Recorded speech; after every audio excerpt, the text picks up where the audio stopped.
don't have to be a genius to be able to answer this, but I'm going to ask you the question anyway.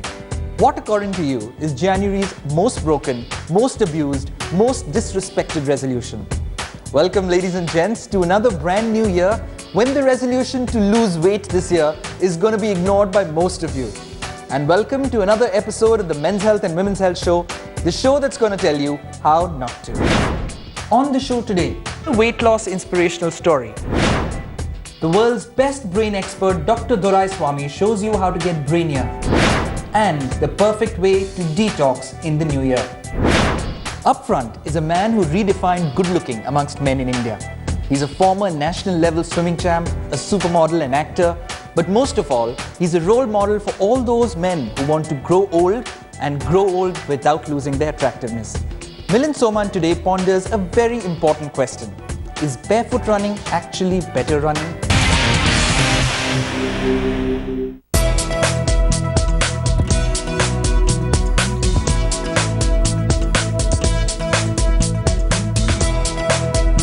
When I'm running, it's like I'm one with the universe. I don't know how to explain it. It's very, sometimes it's spiritual, sometimes it's philosophical.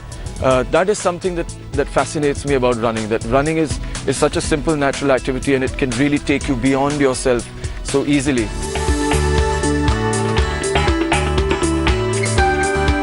It is often said that all you need to run is a pair of shoes. But today, with barefoot running catching up as a trend, not all agree with the old adage. And while the debate on running barefoot rages, avid runner Milind Soman is addicted to the feel of the ground under his foot. The funny thing is that you feel that, the roads are very dirty. There's shit everywhere. There's piss. There are animals rotting on the road. People spit. People blow their nose. I mean, whatever you can imagine is there on the street. And I felt the same kind of disgust when I started. I said, even though it looks clean, there's all kinds of filth on the street. But somehow, I feel that going barefoot, I won't say just running, but even walking, it really puts you in touch with the earth. I think it really earths you. You feel a sense of belonging. And when you do that, you feel that anything that you step on, on the ground is actually, it's not dirty. It's part of your universe. It's part of your world, and it's not really going to harm you.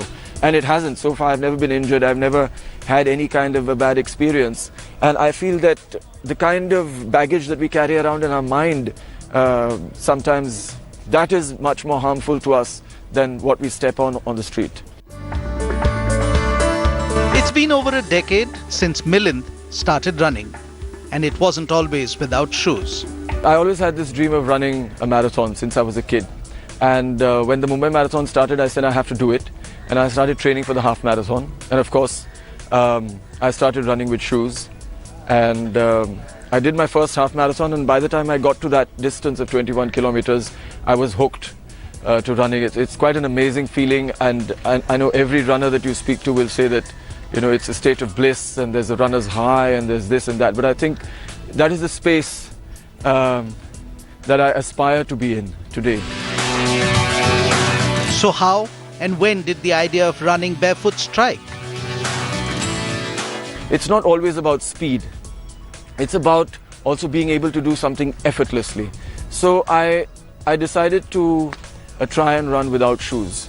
And at the same time, I think I read this book, Born to Run, and I started running barefoot very, very gradually. And I realized that it really was teaching me a lot about the movement itself, that running is not just about the feet. It's not about your knees or your hips or your shoulders. It's about the entire body coming into the movement. It's almost like a dance, or it's like martial arts, that every part of your body is in the movement, and it all stems from the core. The core is really the most important part of your runner's action. So all these things coming together really teach me new things every day. And I think just that very act of running barefoot, because you get a signal from the ground which reaches the top of your head instantaneously. There is no insulation, there is no obstruction to that signal when your feet, which have a huge number of nerves, come in contact with the ground. they send a message to every single part of your body on how to respond to that surface. So that is something that helps you to move efficiently, and that is something that has really helped me a lot. But getting hooked on to running barefoot wasn't all that easy. So when I started, of course, it was very, very, very painful. But that pain also makes you take it very slow. You take it slow, gradually your feet become stronger, the muscles in your feet become stronger, your feet understand how they are to move, because in shoes somehow they're a little bit constricted. I felt that when I took off my shoes for the first time, that my feet could actually move the way they're meant to move. All the bones and muscles could spread on impact. It took me, in fact, almost 2 years to get to a comfortable position with running barefoot, where my feet were also conditioned, the soles of my feet were conditioned for all kinds of surfaces. However, Milind still believes that barefoot or not, it's running that's more important. There are a lot of people who love to wear shoes, they rely on shoes, they depend on shoes, and the shoes actually help them to run. And so I feel that if that is something that is helping them to run, something that can take them to that other level of bliss that we talk about, I mean, shoes are a blessing. Now here's a quick tip for all of you who plan to take up barefoot running. Definitely exploration is a good thing. Experimentation is a good thing, but with all exploration and experimentation, one must be careful, one must be cautious. With every step, every moment, every second, one must be aware that it is a new territory. You have to know that there are hidden dangers. You must always be open to understanding them. Walking and running barefoot, and just running itself, also creates a greater awareness of your body, of your mind, of your spirit, of your emotions, and one must really be in touch with all those new things that you're getting to know. I think once you do that, the journey is wonderful, and it's going to take you someplace that you can only imagine.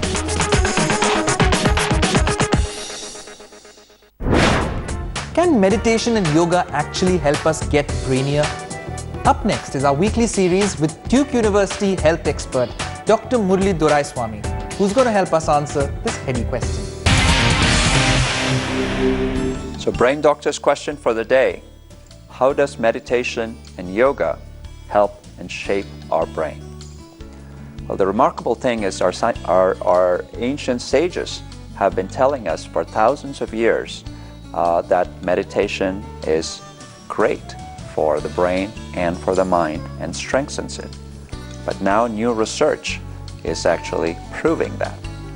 One such study was done at the Chopra Center in Southern California, where they took a group of individuals who were meditating and put them through a series of tests. What they found was that meditation affects multiple brain processes and also affects many, many different regions in the body. So meditation strengthens brain circuits, it slows down brain aging, it boosts levels of brain-friendly chemicals, it reduces stress, it increases the relaxation response, it improves memory, alertness, and attention. It also improves your sleep. And last but not least, meditation might improve your morality and also the amount of empathy that you show your colleagues. In terms of yoga, yoga of course has a physical component, and the physical component of yoga produces aerobic benefits to the heart. In addition, the meditative and the breathing aspects of yoga induce a deep relaxation response that can help you combat stress. So the tips: make sure that you have downtime for yourself where you can meditate. The best times to meditate are either in the morning or when you're under stressful situations, take a short break and meditate.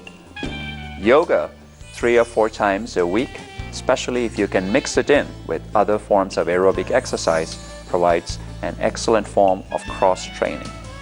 The third thing, it's important to make sure that you also do yogic practices that don't require physical activity, such as just lying down or just deep introspective aspects of yoga, which can help stimulate creativity. Losing weight is never easy. Sometimes taking that first step requires the most amount of motivation, and sometimes losing the last 5 kilos is the most challenging part. Our next story will guide you enough to overcome any such hassle.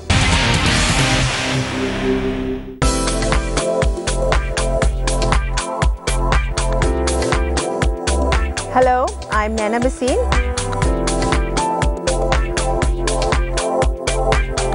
I lost around 40 kgs. I was 115 in 2013 February, and 2014 I was say 75. Say if I lost 40 kgs, after every 10 kgs I used to treat myself with good clothes. Since I got married, I was always on a healthier side, but I never thought that I'll become tuntun by 2013. And by 2014 end, my daughter's tuition teachers, they call me Bebo. My friends in Kuwait call me Bebo, Kareena Kapoor, and I feel, oh my God, you know. So I really feel on the top of the world.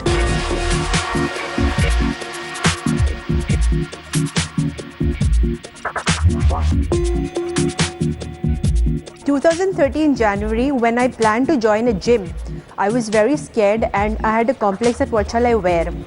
Then I started with walk for 30 days, that's January 1st to 31st January. I walked a bit so that my body is used to going to the gym. But when I entered the gym, I just used to wear those loose kurtis and you know all that stuff. But gradually, slowly, when the inch loss started, I came into good clothes, good smart slacks. And today I wear branded Reebok, Adidas, Nike. I fit into all, touch wood. I feel great about that I look the best in my gym, and I am very confident about that. My first priority is my beti Khushi. My second priority is to give 1 hour out of 24 hours in the gym or any kind of workout. वो कहते हैं ना कुछ पाने के लिए कुछ खोना पड़ता है. For me, I really sacrificed a lot. Say, out of 13 months, at least 7-8 months, I really sacrificed a lot. There is still McDonald's at my left. I mean, every second day I wanted to have McDonald's. After dinner, I used to again have a second dinner before sleeping. Maybe a third dinner also if we are back from a movie or something. But today, I know that there is a gym at my right side. I don't look at the left, I just go to the right because I love my gym a lot.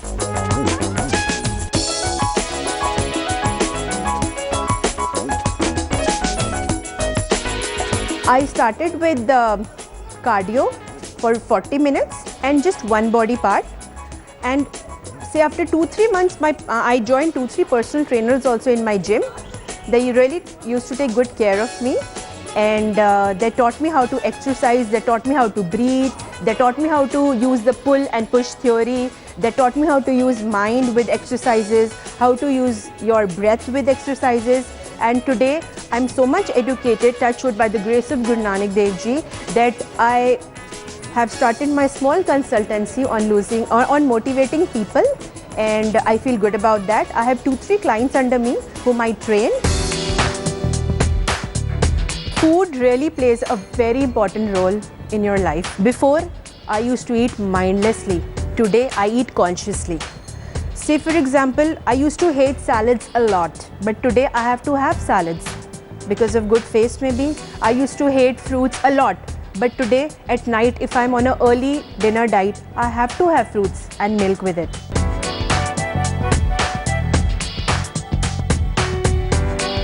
My life has really changed a lot. I never even thought that it will change so much, really. I just wanted to become presentable, and what today I am is, I can't even believe.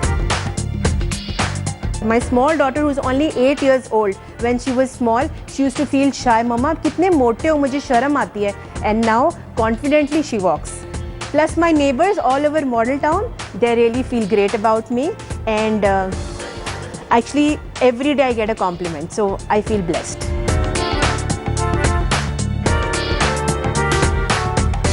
I would like to convey a beautiful message for all the beautiful people watching this, that never be emotional that nobody loves you. Love yourself. You've been blessed with a life. We are so lucky. Love yourself, people will love you.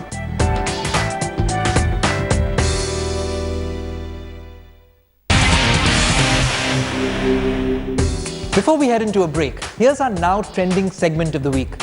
Your mission may be to melt away your body fat, but please note that certain dietary fats have specific health effects.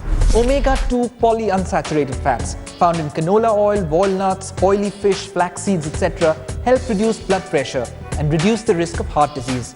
Omega-6 polyunsaturated fats from soya bean oil, corn oil and safflower oil help heart health. We need a balance of omega-3s and 6s, and we can take in 25 more 6s than 3s. Up next is the secret mission we've undertaken. What happens when a nutritionist wants to detox herself? We follow ours to find out more.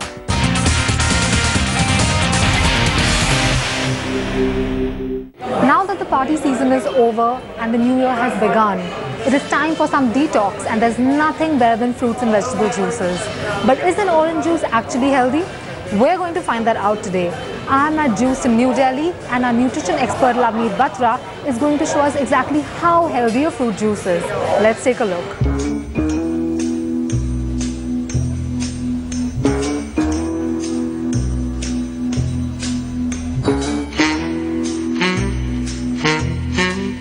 Can I have all-berry bang and banana buzz, wheatgrass shot, carrot, beetroot juice, orange juice and watermelon juice?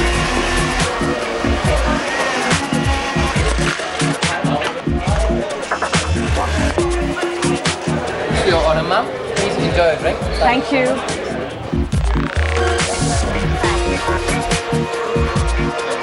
Here I have watermelon juice.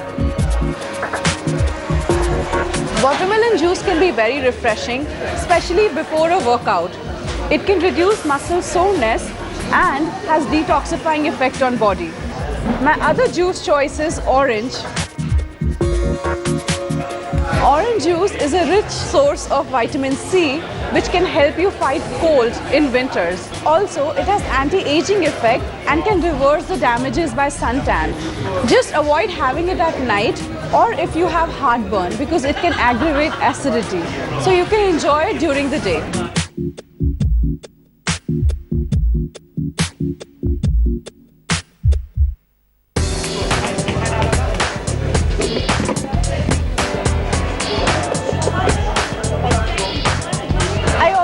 Fruit smoothies with me here, but many people don't know that fruit smoothies are not always very healthy. You have to make sure that your smoothie does not have added sugars and does not contain ingredients like ice creams which are rich in fat. Opt for a yogurt or milk-based smoothie which does not have added fruit juice to it, because that does contribute to the sugar intake. This is an all-berry bang which consists of strawberries, raspberries, blueberries with juice and milk products.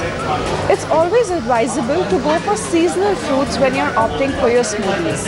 Strawberries can be a great source of antioxidants. Just make sure that your smoothie does not contain added juices.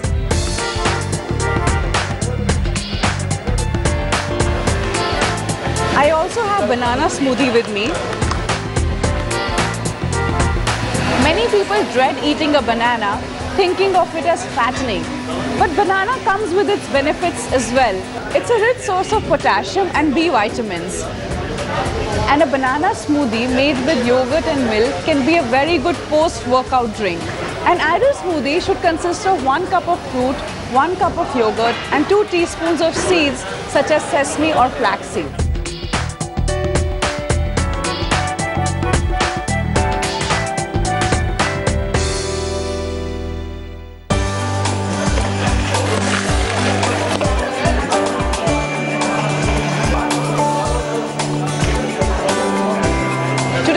Ordered 2 vegetable juices as well.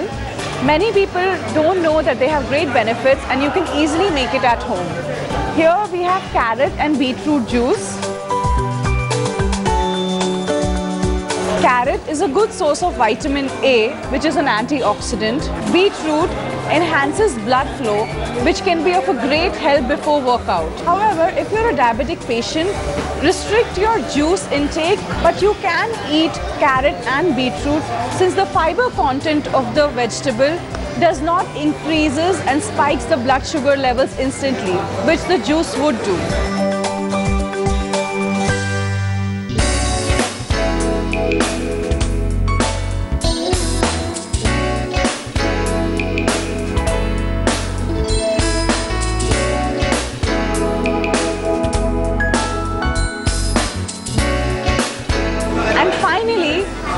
Wheatgrass shot with me. Wheatgrass contains chlorophyll, which is a great detoxifier. It can reduce immature graying of hair, and it is a great immunity booster. So you can have it empty stomach in the morning for enjoying the benefits.